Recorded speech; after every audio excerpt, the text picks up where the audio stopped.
নক্ষত্রেরও একদিন মরে যেতে হয়, এটি ধ্রুব সত্য। তবে সাকিবের মতো একজন তারকার ক্যারিয়ার ও জীবন যে এমনভাবে বাঁক নিবে তা হয়তো দেশের ক্রিকেট প্রেমীরা কখনোই ভাবেননি।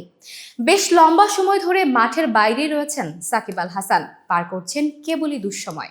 আগে থেকেই খুনের মামলার আসামি থাকা সাকিব আল হাসানের বিরুদ্ধে এবার ভিন্ন এক মামলায় জারি করা হয়েছে গ্রেপ্তারি পরোয়ানা।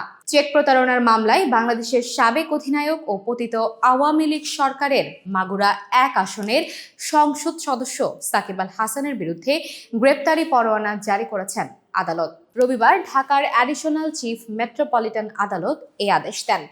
আইএফআইসি ব্যাংকের চেক ডিসঅনার মামলায় সাকিব ছাড়াও আরও দুজনকে গ্রেপ্তারি পরোয়ানা জারি করেছেন আদালত। এর আগে গত বছরের 15 ডিসেম্বর একটি চেক জালিয়াতি মামলা হয় সাকিবের নামে। মামলার নথি থেকে জানা যায়, সাকিব সহ 4 আসামির বিরুদ্ধে 4,14,57,000 টাকার এ চেক ডিসঅনারের মামলাটি করা হয়। ব্যাংকের রিলেশনশিপ অফিসার সাহিবুর রহমান বাদী হয়ে আদালতে এই মামলা দায়ের করেন।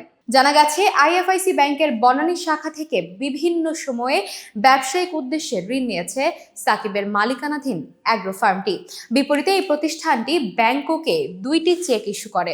সেখানে টাকার পরিমাণ ছিল প্রায় 4,15,00,000। তবে চেকের বিপরীতে পর্যাপ্ত পরিমাণ টাকা ছিল না ব্যাংক অ্যাকাউন্টে, যার ফলে চেক ডিসঅনার হয়। এ কারণেই মামলার সিদ্ধান্ত গ্রহণ করে ব্যাংক। 18 জানুয়ারি আসামিদের আদালতে হাজির হওয়ার নির্দেশ দেয়া হলেও তারা সে আদেশ অমান্য করে আদালতে অনুপস্থিত থাকেন। এরপর আজ তাদের বিরুদ্ধে গ্রেপ্তারি পরোয়ানা জারি করেছেন আদালত। গত 5 আগস্ট আওয়ামী সরকারের পতনের পর আর দেশে ফেরেননি সাকিব। দেশের মাটিতে ফিরে বিদায়ী টেস্ট খেলতে চাইলেও খেলতে পারেননি তিনি। বাংলাদেশ ক্রিকেট তো বটেই, বিশ্ব ক্রিকেটে এক উজ্জ্বল নক্ষত্র সাকিব।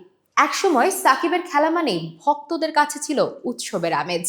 দেশের সকল শ্রেণীর মানুষের ভালোবাসায় জড়িয়ে থাকা সাকিব রাজনীতিতে যোগ দিয়ে নিন্দিতও হয়েছেন অনেকের কাছেই।